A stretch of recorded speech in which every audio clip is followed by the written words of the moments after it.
का इस YouTube channel पे। तो आपके परीक्षा में ऐसा ही प्रश्न रहेगा और आपको बता दें कि इसी तरीके से प्रश्न पूछा जाएगा। तो आप वीडियो को अंत तक देखिएगा और आपके जो परीक्षा आने वाले हैं उस परीक्षा में ये प्रश्न एकदम पूछा जा रहा है। तो आप वीडियो को अंत तक देखिएगा। जो भी आपको जितने भी प्रश्न ला रहे हैं सब एनालिसिस करके ला रहे हैं। सभी क्वेश्चन को एकदम निचोड़ आप कह सकते हैं कि आप परीक्षा जो बचा हुआ कम समय उसका सटीक वार आप लोगों को दे रहे हैं। तो वीडियो को एकदम पूरा देखने का प्रयास कीजिएगा और जहाँ तक हो सके सभी प्रश्न को क्लियर कर लीजिएगा। ठीक है, चलिए तो बिना समय गवाए हम लोग वीडियो के ऊपर चलते हैं, क्वेश्चन के ऊपर चलते हैं। क्वेश्चन को देखने से पहले अगर हमारे चैनल के ऊपर आप नए हैं तो चैनल को सबसे पहले सब्सक्राइब कीजिए, बेल आइकन को दबाइए। जब तक परीक्षा आपका ख़त्म नहीं होता तब तक आप लोगों को धड़ाधड़ वीडियो मिलना प्रारंभ रहेगा। तो देखिए फर्स्ट क्वेश्चन जैसे कि आप देख पा रहे होंगे दिया हुआ है, कहता है कि सामाजिक उपबंधन है ना, सामाजिक उपबंधन नामक पुस्तक के लेखक कौन है? तो इसके लेखक जो थे देखिए यहाँ पे रीली रूसो है, माफ़ कीजिए रूसो है। ठीक है, रीली रूसो जो आपका खिलाड़ी है वो नहीं, टोपली रूसो के बारे में बात नहीं कर रहे हैं हम। यहाँ पे कह रहा है कि सामाजिक उपबंधन नामक पुस्तक के लेखक कौन है? तो रूसो है। क्या हो जाएगा आपका? रूसो हो जाएगा। फटाफट हम लोग देखेंगे, बकैती नहीं करेंगे, सीधा क्वेश्चन को हल करेंगे हम लोग। यहाँ पे देखिए कि जालियांवाला बाग की घटना कब हुई? तो जालियांवाला बाग जो घटना हुआ है वो कब हुआ था? तो ये 13 अप्रैल 1919 को हुआ था। तो 13 अप्रैल 1919 ऑप्शन देखिए सी में दिया हुआ। ठीक है, चलिए आगे देखिए क्वेश्चन दिया हुआ कहता है कि जोसेपे मैत्सिनी का जन्म कब हुआ?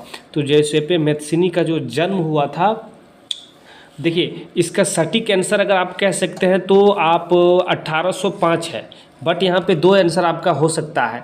ठीक है, आप दोनों में ध्यान रखिएगा। यहाँ पे तो ये भी आपका हो सकता है या ये भी आपका हो सकता है। ठीक है, आई थिंक हमारे ख्याल से यही होना चाहिए। ठीक है, लेकिन अगर कहीं कन्फ्यूजन परीक्षा में दे दिया जाए, अगर 2005 माफ़ कीजिए 2005 नहीं 1805 अगर दिया हुआ भी रहे, ठीक है, क्या 1805 भी अगर लिखा हुआ मिले ना तो समझ जाइए कि आंसर सही है। ठीक है, तो आप ये तीनों में से, लेकिन ज़्यादा नज़दीक ये 5 के नज़दीक यही आ रहा है, इसीलिए 1807 ही हो सकता है, होगा। ठीक है, चलिए साइमन कमीशन भारत कब लौटा था? तो साइमन कमीशन भारत जो लौटा नहीं पहुंचा था वो 1928 में पहुंचा था। ठीक है, फरवरी के माह में 1928 में पहुंचा था। रिंडर पेस्ट क्या है? तो रिंडर पेस्ट एक रोग था जो पशुओं में होने वाला एक रोग था। ठीक है, तो किस में होता था? ये पशु में एक रोग होता था और बेसिकली ये जो रोग था वो अफ्रीका के इलाके में अधिक देखा गया। इसमें बहुत सारे पशुओं की मृत्यु भी हो गई। ठीक है, आज आगे देखो कहता है प्रथम विश्व युद्ध कब हुआ? तो प्रथम विश्व युद्ध जो हुआ था 14 से 18 के बीच में हुआ था। ठीक है, 1914 से 1918 के बीच में, जो ऑप्शन नंबर आपका बी में दिया हुआ है। आगे देखिए क्वेश्चन दिया हुआ है, कहता है कि निम्न में से कौन सी एजेंसी सार्वजनिक क्षेत्र में स्टील को बाजार में उपलब्ध कराता है? तो स्टील को बाजार में जो उपलब्ध कराने वाले एक एजेंसी है, उस एजेंसी का नाम है क्या आपका? सेल है। ठीक है, हॉल क्या कराता है, हेल क्या कराता है, वो आपको कमेंट करके बताना है। ठीक है, भारत का सबसे लंबा राष्ट्रीय राजमार्ग इनमें से कौन सा है? तो देखिए अभी फ़िलहाल अगर देखा जाए तो सबसे लंबा राजमार्ग NH 44 है, बट इसमें क्या है आपका सही आंसर हो जाएगा इसमें ऑप्शन तो दिया नहीं है, इसीलिए आपका सही आंसर ऑप्शन नंबर सी हो सकता है। ठीक है, 33। अगर यहाँ पे दे दिया जाए कि भारत का सबसे लंबा राजमार्ग कौन सा है, अगर ऑप्शन में दिया जाए अगर 43 की जगह पर 44 दे दिया जाए तो यही आपका सही आंसर होगा। इस सबको टिक लगाने से पहले उसको टिक लगाइएगा। ठीक है, चलिए आगे देखिए, आगे दिया हुआ है निम्न इनमें से कौन सी रबी फसल है? तो चना जो है आपका क्या है? रबी फसल है। ठीक है, चना जो है आपका रबी फसल है।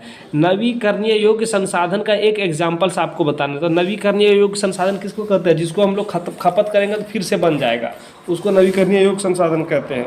तो देखिए नवीकरणीय योग्य संसाधन सौर ऊर्जा, इसको जब ये खपत होगा तो फिर से बन जाएगा, तो क्या हो जाएगा आपका? सौर ऊर्जा हो जाएगा। ठीक है, आगे देखिए दिया हुआ झारखंड राज्य का गठन कब हुआ? तो झारखंड राज्य का गठन आप लोग जानते ही हैं 2000 में हुआ था। आगे दिया हुआ है क्वेश्चन, कहता है कि 1970 से 1993 के मध्य, कब क्या बोला? 1970 से 1993 के मध्य बेल्जियम के संविधान में कितनी बार संशोधन किया गया था? तो ये जो बेल्जियम के संविधान में जो 23 साल का पीरियड था, इसमें लगभग 4 दफ़ा, कितना दफ़ा? 4 दफ़ा आपका संशोधन किया गया था। ठीक है, उस बुक के तहत के माध्यम से ही पता चला। इनमें से कौन गैर लोकतांत्रिक देश है? तो देखिए, इनमें से कौन गैर लोकतांत्रिक देश है? तो भारत तो लोकतांत्रिक देश है, संयुक्त राज्य अमेरिका लोकतांत्रिक देश है, लेकिन पाकिस्तान शुरू में बोला कि हम लोकतांत्रिक देश है, लेकिन इसके पास लोकतांत्रिक नाम का कोई चीज़ है ही नहीं, इसीलिए हम लोग कह सकते हैं कि पाकिस्तान ही गैर लोकतांत्रिक देश है। ठीक है, चलिए, तो आपका सही आंसर क्या हो जाएगा? ऑप्शन नंबर ये होगा, क्योंकि पाकिस्तान में एक ही लोग के ऊपर कंट्रोल है, वो लोकतांत्रिक तो हो ही नहीं सकता। अगर एक के ऊपर कंट्रोल हो तो फिर नहीं हो सकता है ना। चलिए आगे देखिए कि भारतीय जनता पार्टी का मुख्य प्रेरक सिद्धांत क्या है? तो इस पार्टी का मुख्य प्रेरक सिद्धांत है कि सांस्कृतिक राष्ट्रवाद, ये संस्कृति को राष्ट्रवाद करते हैं। ठीक है, तो इसका सही आंसर आपका ऑप्शन नंबर सी हो जाएगा। भारतीय कम्युनिस्ट पार्टी की स्थापना कब की गई थी? तो भारतीय कम्युनिस्ट पार्टी, ठीक है, इसकी स्थापना कब किया गया था? तो ये शायद आई थिंक 1925 या 27, नहीं 25 ही होगा। ठीक है, आपका 25 होगा, 25 में की गई थी। आगे देखिए, राष्ट्रीय गारंटी रोजगार मतलब कि राष्ट्रीय ग्रामीण रोजगार गारंटी अधिनियम कितने जिलों में लागू किया गया था? तो ये 200 जिलों में लागू किया गया था। कितने जिलों में? 200 जिलों में लागू किया गया था शुरू में। ठीक है, 200 पिछड़े जिला जो था उसमें पहले लागू करके देखा गया। फिर क्वेश्चन है कि रोजगार की परिस्थिति के आधार पर आर्थिक गतिविधियों कितने क्षेत्र में बांटा गया है? तो देखिए, रोजगार की परिस्थिति के आधार पर जो आर्थिक गतिविधि है उसको बेसिकली 2 पार्ट्स में बांटा गया। किसमें? 2 भाग में बांटा गया। कौन कौन? तो एक है संगठित क्षेत्रक और दूसरा है असंगठित क्षेत्रक। संगठित क्षेत्र तो आप जानते ही है, असंगठित क्षेत्र का आप जानते ही हैं, है ना। चलिए आगे देखिए, आगे दिया हुआ है नई आर्थिक नीति कब बनी? तो नई जो आर्थिक नीति जो है वो नई इकोनॉमिक पॉलिसी जो बना हुआ था 1991 में बना था, 1991 में बना हुआ है। जीडीपी के पदों में क्या कहता है? जीडीपी के पदों में वर्ष 2003 में तृतीय क्षेत्र की हिस्सेदारी कितनी थी? तो 2003 में जो जीडीपी था उसमें तृतीय क्षेत्र का जो हिस्सेदारी था वो 50 से 60% था। तो your answer is option number D. ठीक है, चलिए आगे देखिए, आगे क्वेश्चन देख पा रहे हैं, दिया हुआ है कि वैश्वीकरण ने जीवन स्तर के सुधार में सहायता पहुंचाई है। तो वैश्वीकरण ने जीवन स्तर के सुधार में सहायता पहुंचाई है, इसका सही आंसर क्या होगा? तो देखिए, ये जो वैश्वीकरण जो है वो विकासशील देशों के श्रमिकों को इसने सहायता पहुँचाई है। किसको? विकासशील देशों को, जो विकासशील देश के श्रमिक थे उसको सहायता मिला है। लौह अयस्क किस प्रकार का संसाधन है? तो आप जानते ही हैं कि लौह अयस्क जो है वो अनवीकरणीय योग्य संसाधन होगा, क्योंकि जब लोहा खपत हो रहा है तो खनिज से ही हम लोग बनाते हैं, तो वहाँ से निकलता है, तो फिर वहाँ से खपत धीरे धीरे हो रहा है। तो आपका लौह अयस्क क्या है? अनवीकरणीय योग्य संसाधन है। इनमें से कौन सी रबी फसल है? तो इनमें से कौन सी रबी फसल है? तो अभी इस एक क्वेश्चन को हम लोग हल ऊपर में किए थे कि चना जो है वो रबी फसल आता है। ठीक है, आगे दिया हुआ है कि विश्व व्यापार संगठन की स्थापना कब हुई? तो विश्व व्यापार संगठन की स्थापना जो किया गया था वो 1995 हाँ 1995 में 1995 में किया गया था। ठीक है, कब? 1995 में। ऑप्शन नंबर डी आपका सही हो जाएगा। वंदे मातरम गीत के रचयिता कौन थे? तो वंदे मातरम गीत के जो रचयिता हैं वो जो है बंकिम चंद्र, ठीक है, जी हाँ, बंकिम चंद्र है। आगे आइए, नेक्स्ट क्वेश्चन को देखिए। दिया हुआ है कि आर्थिक महामंदी की शुरुआत किस देश से हुई? तो आर्थिक महामंदी की शुरुआत अमेरिका से स्टार्ट हुआ था। ठीक है, चलिए आगे देखिए, बिना समय गवाए हम लोग फटाफट बढ़ रहे हैं। जी हाँ, आप लोग अभी तक वीडियो को लाइक नहीं किए तो वीडियो को बाबू लोग फटाफट लाइक कर दीजिए। चैनल के ऊपर आप नए हैं तो चैनल को फटाफट आप लोग सबसे पहले सब्सक्राइब कीजिए, उसके बाद फिर आगे देखिए। क्वेश्चन दिया हुआ है कि द्वितीय विश्व युद्ध, प्रथम विश्व युद्ध तो देख लिया, द्वितीय विश्व युद्ध की बारी आ गई। ठीक है, दोनों विश्व युद्ध कब हुआ था उसके बारे में बताना है। तो प्रथम विश्व युद्ध जो हुआ था वो आप जानते हैं, द्वितीय विश्व युद्ध 1939 से 1945 के बीच हुआ। तो ऑप्शन नंबर आपका डी हो जाएगा। ठीक है, ऑप्शन नंबर आपका डी होगा।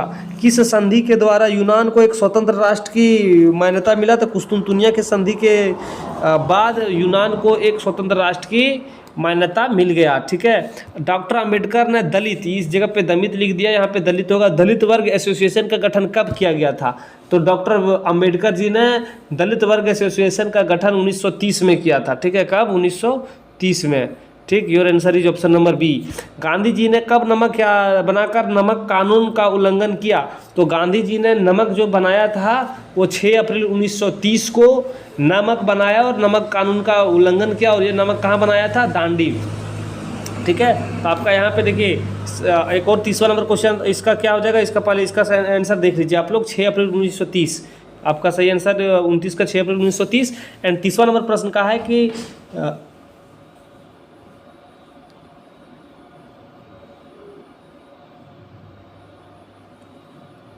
गांधी जी ने नमक स्थान पर किस जगह पर नमक बनाकर ये खत्म किया था, तो वो देखिए दांडी हो गया। ठीक है, चलिए तो हम लोग सभी वीवीआई प्रश्न को देख लिए हैं। ठीक है, जितना भी वीवीआई प्रश्न था ये सभी प्रश्न को आप लोग साथियों हल कर लीजिएगा। इसी तरह का आप जब तक आपका परीक्षा नहीं होता है 1-2 वीडियो और आप लोगों को निचोड़, परीक्षा से पहले निचोड़ आप लोगों को बीच में पहुंचाएंगे। चैनल को सब्सक्राइब करके रखिए, बेल आइकन को दबा कर रखिए। चलिए वीडियो को हम लोग यहीं पे समाप्त करते हैं, फिर मिलेंगे नए दिन नए वीडियो लेकर। तब तक आपसे अलविदा लेते हैं। जय हिंद।